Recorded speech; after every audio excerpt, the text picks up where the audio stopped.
사사기 후반부를 보면 마치 하나님이 계시지 않은 것만 같이 느껴질 정도로 암울한 시대의 상황을 볼 수 있습니다. 자신을 이끌고 보호해줄 왕이 없던 그때 사람들은 각기 자기 소견에 옳은 대로 행하고 살았습니다. 마치 하나님이 이스라엘의 역사를 간섭하지 않으시고 하나님이 내 삶을 간섭하지 않으시고 인도하지 않으시는 것만 같은 그런 시기였습니다. 룻기도 룻기 1장 1절에 나와 있듯이 이런 사사 시대에 일어난 이야기입니다. 그런데 룻기 말씀 전체를 통해서 우리가 깨닫게 되는 것은 비록 하나님이 계시지 않은 것만 같은 그러한 시대 가운데서도 하나님의 구원의 역사는 도도히 흘러가고 있다라는 것입니다. 나옴이라는 한 여자, 그리고 룻이라는 한 이방 여인, 그리고 보아스라는 유력한 사람, 이들 세 사람이 주인공이 되어서 엮어가는 한편의 소설과도 같고 또 드라마와도 같은 이 이야기 속에서 하나님의 구원하시는 계획이 변함없이 이루어져 가고 있음을 우리는 발견하게 됩니다. 우리는 그것을 드러내는 몇 가지 단어들을 룻기를 읽으면서 만나게 되는데요, 바로 마침이라는 단어와 우연이라는 단어입니다. 겉으로 드러난 표층이 있다면 그 안에 숨겨져 있는 심층이 있습니다. 표층은 겉으로 드러나는 현상이죠. 그리고 표층은 어떤 원인에 대한 결과를 보여줍니다. 그리고 표층은 변화무쌍합니다. 그러나 심층은 속에서 일어나는 보이지 않는 현상입니다. 그리고 심층은 어떤 결과에 대한 원인이 됩니다. 그리고 심층은 큰 변화 없이 조용히 그러나 도도히 흘러가는 것이죠. 나오미와 룻의 이야기가 표층이라고 한다면 그 안에서 그 이야기를 이끌어가는 심층은 바로 눈에 보이지 않는 하나님의 손길이었습니다. 룻기 2장 3절 말씀에 그리고 4절 말씀에 마침 그리고 우연이라는 단어가 각각 나오고 있고요, 그리고 오늘 본문 말씀 4장 1절에서도 여러분 보시면 마침 보아스가 말하던 기업 물을 자가 지나가는지라, 마침이라는 단어가 등장하죠. 마침 그리고 우연이라는 단어를 접하게 되었을 때 겉으로 드러나는 이야기 속에 숨겨져 있는 하나님의 인도하심과 하나님의 섭리를 발견하게 됩니다. 마침이라는 말은요, 국어사전에 우연히 공교롭게도 라는 뜻으로 나와 있었습니다. 그리고 우연히라는 단어는 어떤 일이 뜻하지 않게 저절로 라는 뜻이었습니다. 서로 비슷한 뜻을 가지고 있죠. 룻이 이삭을 주우러 밭에 갔는데 공교롭게도 그 밭이 보아스의 밭이었죠. 룻이 이삭을 주우러 밭에 갔는데 그 밭이 우연히도 보아스의 밭이었을 뿐만 아니라 뜻하지 않게 마침 그때 보아스가 그 밭에 나와 있었다는 것입니다. 믿음이 없는 자들에게 이것은 우연일지 몰라도 하나님을 믿는 우리들에게는 필연이요 하나님의 뜻과 인도하심입니다. 룻기 초반부터 나오미는 아주 가련한 여인으로 등장을 합니다. 나오미라는 이름의 뜻은 사랑스러운 여인이라는 뜻입니다. 하지만 실제 그녀의 삶은 정반대였죠. 남편도 잃고 두 아들도 잃었습니다. 더 이상 살아갈 수 있는 아무런 희망이 없어서 고향 베들레헴으로 돌아갈 수밖에 없는 불쌍한 처지였습니다. 룻은 어떠합니까? 룻도 비슷한 처지죠. 그녀 또한 남편을 잃었고요, 게다가 그녀는 이방 여인이었습니다. 그러나 그녀는 하나님이 돌보시는 베들레헴으로 가기로 결심합니다. 룻은 어머니를 따랐습니다. 뿐만 아니라 룻은 하나님을 따른 것이었습니다. 그녀는 분명 이스라엘 백성들을 돌보시는 하나님에 관한 이야기들을 많이 들었을 것이기 때문입니다. 나오미도 룻도 결국은 하나님을 택했습니다. 비록 그녀의 미래가 어떻게 될지 불투명하고 불안했지만 하나님을 향해 믿음의 한 걸음 내디디며 나아가는 이 한 이방 여인의 삶을 하나님께서는 구원하시기로 작정하셨습니다. 하나님은 보아스라는 사람을 준비시켜 놓았습니다. 그는 룻기에 기업 물을 자로 등장하고 있습니다. 기업 물을 자라는 단어는요, 제가 영어 성경을 찾아봤는데 죄송합니다, 영어를 써서요, kinsman redeemer라고 나와 있었어요. 이게 뜻이 뭐냐면 기업을 되찾아주는 사람, 기업을 구속하는 사람이라는 뜻입니다. 히브리어로는요 고엘이라고 하고 동사형으로는 가알이라고 하는데 이 단어의 뜻은 되찾다, 무르다. 그런데 한 가지 또 뜻이 있는데요, 구속하다, 구원하다라는 뜻이 있었습니다. 그러니까 다시 말해서 기업 물을 자라는 단어에서 우리는 구원자, 구속자라는 의미를 발견하게 된다라는 것입니다. 보아스는 단순히 기업 물을 자로서가 아니라 룻을 구원할 구원자로서 자신이 감당해야 할 일을 쉬지 않고 성취해 가고 있습니다. 오늘 본문에서 보아스와 룻 사이에 있었던, 간밤에 있었던 이야기를 들은 나오미가 보아스를 일컬어 하는 이야기를 잘 들어보시기 바랍니다. 오늘 본문 18절 말씀인데요, 우리 함께 읽겠습니다. 시작. 이에 시어머니가 이르되 내 딸아, 이 사건이 어떻게 될지 알기까지 앉아 있으라. 그 사람이 오늘 이 일을 성취하기 전에는 쉬지 아니하리라 하니라. 그 사람이 오늘 이 일을 성취하기 전에는 쉬지 아니하리라. 보아스는 이 나오미의 말대로 룻을 구하기 위해서 쉬지 않고 거침없이 행동합니다.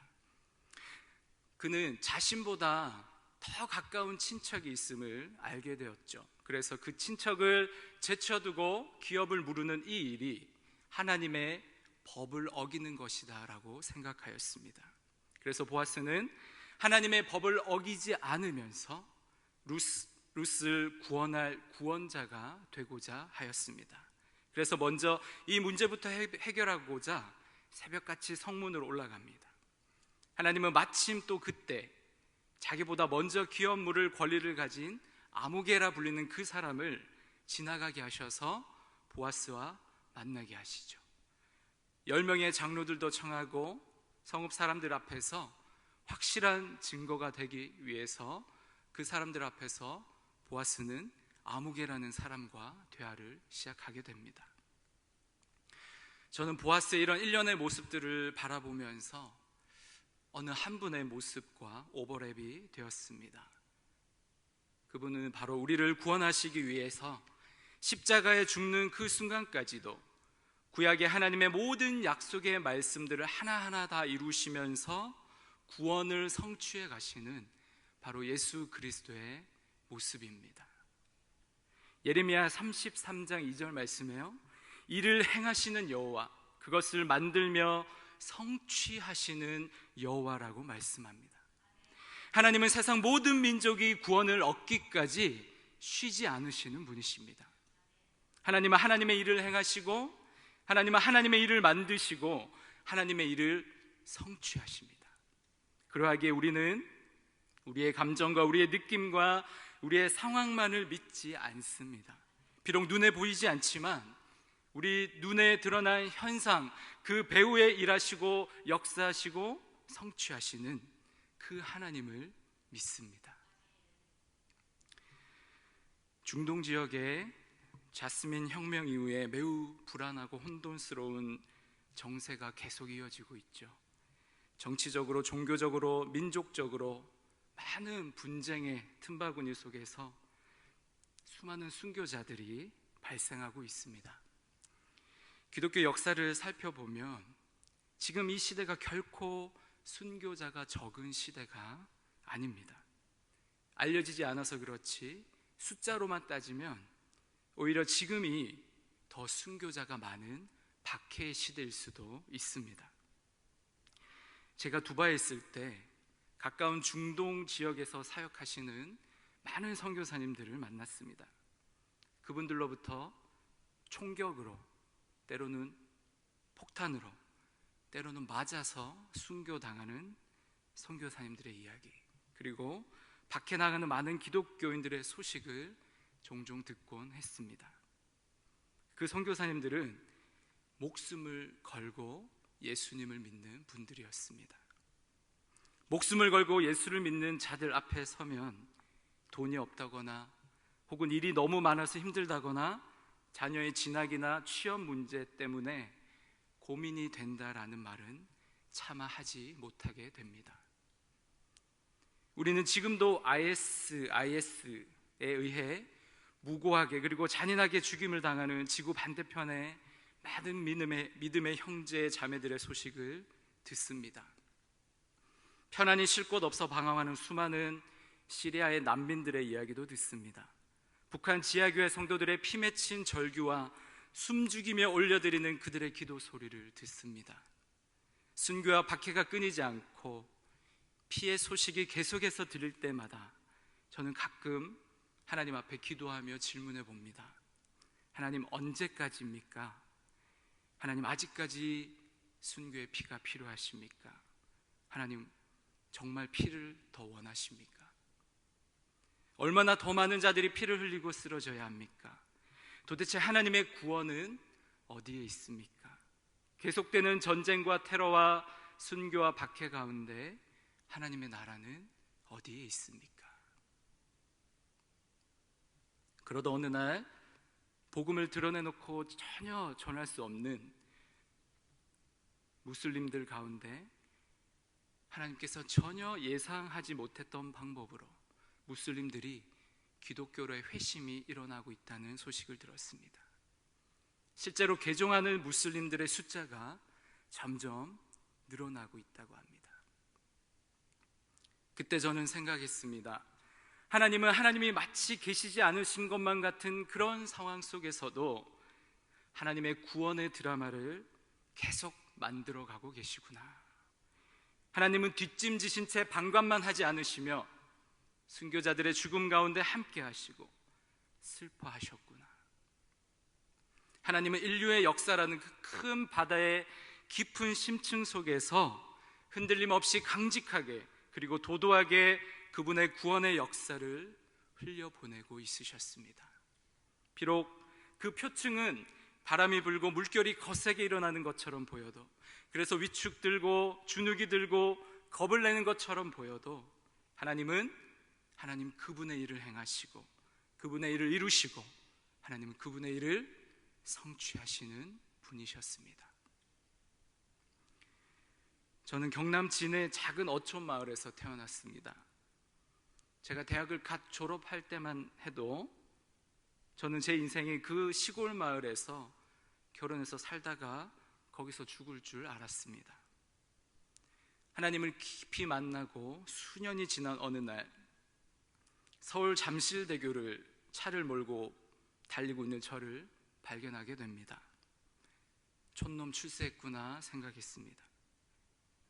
그곳에서 주님의 사역을 성실히 감당하면서 또 수년이 지난 어느 날 국제적인 도시, 전 세계 수많은 나라 사람들이 꿈을 펼치며 살고 있는 두바이라는 나라의 사막 한가운데를 달리고 있는 저를 발견하게 되었습니다. 그리고 주님은 저를 또 다른 비전을 위해서 두바이보다 더 큰 도시는 아니지만 더 큰 도시로 발전할 가능성이 있는 이곳 포항에 하나님께서는 저를 두셨습니다. 저는 서울로 보내달라고, 두바이로 보내달라고, 포항으로 보내달라고 주님 앞에 기도한 적이 없었던 것 같아요. 그곳에 가기 위해서 애를 써서 뭔가를 준비하는 적도 없었던 것 같습니다. 하지만 하나님의 저를 향한 구원의 계획 안에 서울이 있었고 두바이가 있었고 그리고 지금 이곳 포항이 있습니다. 저는 미처 그것을 알지 못했지만 하나님은 저를 구원해 가시는 하나님의 계획 안에서 저의 삶을 인도하시고 이끄시고 계셨던 것입니다. 하나님께서는요, 나오미와 룻과 보아스 이 세 사람의 삶을 통해서 다윗 왕의 탄생을 준비하고 계셨습니다. 나아가 인류를 구원할 다윗의 자손 예수 그리스도의 탄생을 준비하고 계셨습니다. 또한 하나님은 룻을 구원하기 위해 보아스라는 사람을 준비하셨습니다. 하나님은 우리를 구원하기 위해 지금도 준비하시고, 하나님은 지금도 일하시고, 하나님은 그 구원의 일을 지금도 성취해 가십니다. 사랑하는 성도 여러분, 하나님의 포항제일교회를 통한 구원의 계획 역시 진행 중입니다. 하나님은요, 이 교회에 오늘 이 시대 가운데 담임 목사님을 세우시고 이 교회를 향한 비전을 주시고, 그리고 그 비전을 이루어 가십니다. 우리 교회는 빠른 속도로 세속화되어가는 이 시대 가운데 리얼 크리스찬, 참된 예수님의 제자들을 길러내는 영적 훈련소가 되어야 합니다.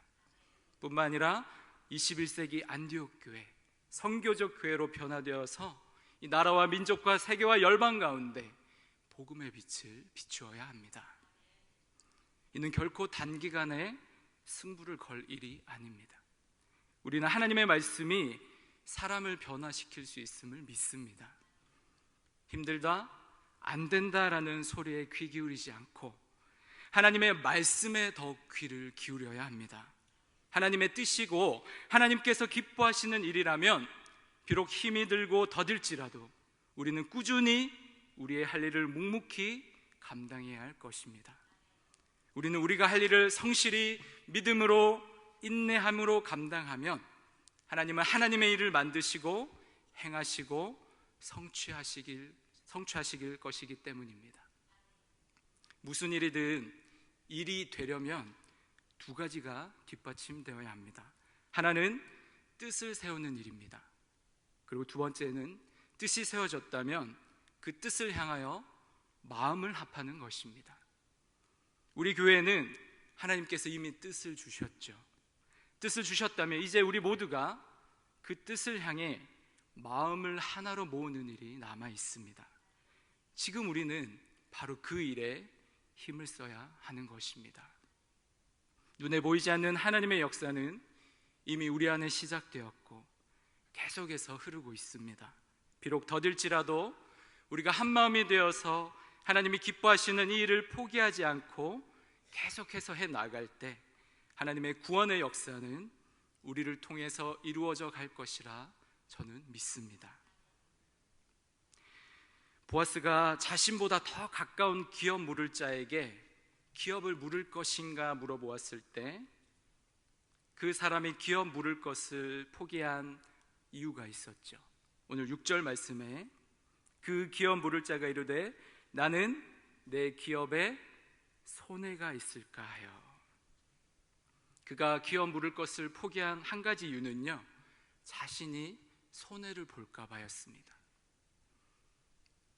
여러분, 세상은 손해를 보려 하지 않습니다. 이 세상에 여러분을 위해서 기꺼이 손해를 볼 수 있는 사람이 누가 있습니까? 오직 우리 주 예수 그리스도 그분만이 우리를 위해서 기꺼이 손해를 보시는 분이십니다. 그분은 저와 여러분을 사랑하셔서 기꺼이 손해 보시기 위해 이 땅에 오셨습니다. 바로 그분이 지금 우리와 함께 그리고 우리 안에 계십니다. 그분이 우리 안에 소원을 두시고 그분의 일을 이루어 가실 것입니다. 제가 설교 서두에 예레미야 33장 2절 말씀드렸습니다. 이를 행하시는 여호와, 그것을 만들며 성취하시는 여호와, 그의 이름을 여호와라 하는 이가 이와 같이 말하도다. 여러분, 이 이후에 어떤 성경 구절이 나오는지 아십니까? 다음과 같은 성경 구절이 나옵니다. 너는 내게 부르짖으라. 내가 내게 응답하겠고 네가 알지 못하는 크고 은밀한 일을 내게 보이리라. 너는 내게 부르짖으라. 하나님이 일하시고 하나님이 성취하시기 위해서 가장 필요한 것은 바로 여러분들의 기도입니다.